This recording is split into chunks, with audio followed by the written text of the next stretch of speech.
Sebelum melanjutkan, jangan lupa subscribe dulu. Terima kasih. Bab 359 Istana Naga.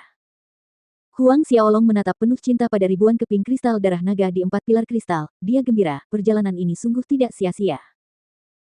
Bahkan jika dia tidak dapat menemukan telur naga atau harta karun klan naga lainnya setelah ini, hanya harta karun kristal darah naga ini sudah cukup untuk membantu Huang Xiaolong meningkatkan kekuatannya. Selain itu, seperti telur naga, kristal darah naga ini memiliki efek luar biasa untuk meningkatkan dagingnya lebih jauh. Terakhir kali Huang Xiaolong memurnikan telur naga bumi, pertahanan fisik dan kekuatannya melonjak. Setelah menyerap ribuan kristal darah naga ini, dia hanya bisa membayangkan seberapa mengerikan peningkatan daging dan kekuatannya. Hanya memikirkannya saja membuat napas Huang Xiaolong memburu. Dalam sekejap, dia muncul di sebelah salah satu pilar kristal. Setiap pilar kristal tingginya sekitar 100 zang, Huang Xiaolong menyerupai sebutir pasir yang berdiri di sebelah pilar kristal raksasa seperti itu.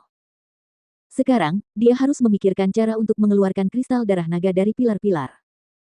Akan memakan waktu terlalu lama untuk melakukannya satu persatu, terutama dengan banyaknya ahli yang mengikutinya memasuki kota naga dan menemukan tempat ini, sama seperti dirinya. Oleh karena itu, Huang Xiaolong tidak punya banyak waktu. Setelah merenung sejenak, Huang Xiaolong melompat dengan pedang Asura di tangannya. Dengan beberapa gerakan tangannya, pilar kristal 100 zang dipotong menjadi 10 bagian, setiap bagian sepanjang 10 zang. Dengan ini, Huang Xiaolong memindahkan semuanya ke dalam cincin Asura. Dia memutuskan untuk mengumpulkan keempat pilar terlebih dahulu, dia akan meluangkan waktu untuk memisahkannya dari pilar setelah meninggalkan kota naga. Dalam waktu singkat, 3 pilar kristal yang tersisa juga ditebas menjadi 10 oleh Huang Xiaolong dan disimpan di cincin Asura. Setelah semuanya selesai, Huang Xiaolong diam-diam merasa lega. Namun, dia tidak segera pergi, sebaliknya, dia berjalan menuju kursi tahta emas di tengah aula besar. Sebuah singgasana emas setinggi 10 zang, diukir dengan naga emas bercakar 5 yang rumit. Ketika Huang Xiaolong berhadapan dengan 4 pilar kristal, dia merasakan napas naga yang kuat dari singgasana emas ini, lebih kuat dari 4 pilar kristal. Aura yang sangat kuat. Huang Xiaolong berjalan mendekati singgasana, tetapi yang membuatnya bingung adalah, baik di singgasana maupun di sekitarnya, tidak ada yang bisa dianggap sebagai harta karun klan naga, yang mendorong Huang Xiaolong untuk membuka mata nerakanya.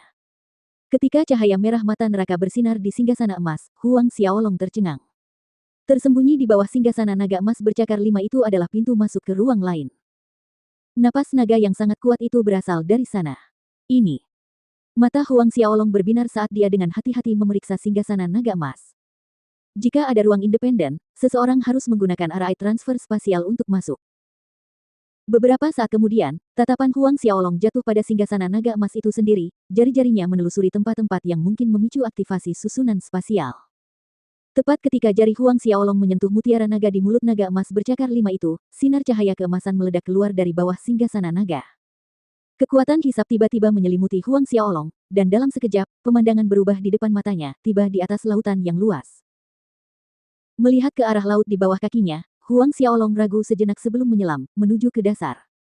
Beberapa ratus meter di bawah permukaan air, Huang Xiaolong melihat istana kristal bawah laut yang dibangun dari bahan yang tidak dikenalnya. Istana kristal itu menempati radius 10 mil dari daratan. Tidak butuh waktu lama baginya untuk mencapai pintu masuk istana kristal. Istana naga.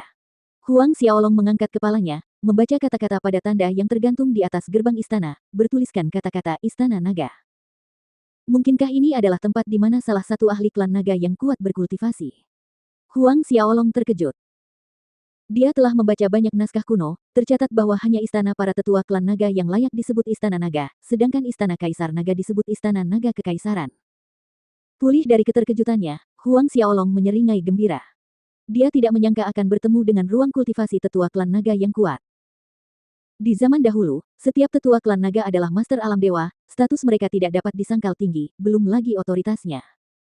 Karena ini adalah ruang kultivasi pribadi tetua klan naga, maka pasti ada banyak hal baik di dalamnya. Kegembiraan melonjak dalam hatinya saat dia terbang ke istana naga, tiba di aula utama. Di tengah aula utama terdapat tungku pil, permukaan penutup tungku tersebut diukir dengan 5 naga emas yang menghadap ke sudut-sudut pentagon tungku tersebut. Pada zaman dahulu, kebanyakan master akan memiliki tungku pil pribadi untuk memurnikan pil. Terakhir kali, Huang Xiaolong juga menemukan tungku pil hitam di tempat tinggal yang mulia. Huang Xiaolong mengitari tungku naga emas, berhenti di sisi lain tempat lemari giok diletakkan. Di atas lemari, selusin botol giok tersusun rapi. Setiap botol diberi tanda tersendiri.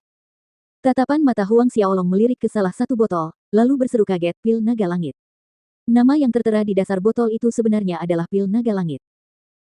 Menurut legenda, pil naga langit adalah pil unik bermutu dewa milik klan naga. Menelan pil naga langit tidak hanya dapat meningkatkan kultivasi seseorang, tetapi juga memungkinkan seseorang memiliki kekuatan naga langit, meningkatkan kekuatan fisik seseorang dengan pesat. Huang Xiaolong menelan ludah dengan gugup, matanya beralih ke botol di sebelahnya. Pada botol kedua, tertulis pil naga ilahi. Pil naga ilahi. Huang Xiaolong terkejut sekali lagi. Pil naga ilahi merupakan pil dewa yang tingkatnya lebih tinggi dibandingkan dengan pil naga langit. Jika pil naga ilahi yang diminum cukup banyak, tubuh manusia dapat berevolusi secara berkesinambungan, sebanding dengan memiliki daya pertahanan dan kekuatan yang mengerikan milik ahli klan naga. Pil naga air api, pil naga terbalik, pil naga laut giok emas, pil Buddha naga, pil naga emas berkobar. Menatap tanda-tanda berikutnya, setiap botol giok berisi pelet klan naga legendaris yang konon telah hilang selama ribuan tahun. Membaca nama-nama itu satu demi satu, bahkan Huang Xiaolong merasakan detak jantungnya semakin cepat. Botol-botol kecil ini berjejer di lemari ini, jika ada yang muncul di luar sudah cukup untuk menyebabkan badai berdarah. Tanpa ragu sedikitpun, Huang Xiaolong memasukkan semua botol ke dalam cincin Asura.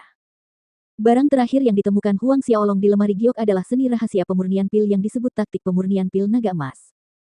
Taktik penyempurnaan pil naga emas. Di dunia roh bela diri, baik itu penyempurnaan pil atau metode penyempurnaan senjata, keduanya sangat langka.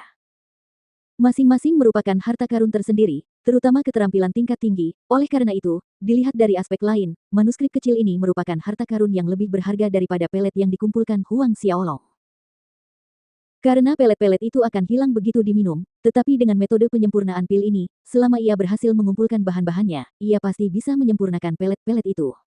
Naskah itu juga masuk ke dalam cincin Asura. Selanjutnya, Huang Xiaolong mencari ke tempat lain di sekitar istana, tetapi yang membuatnya bingung adalah selain pil dan naskah penyempurnaan pil itu, tidak ada yang lain.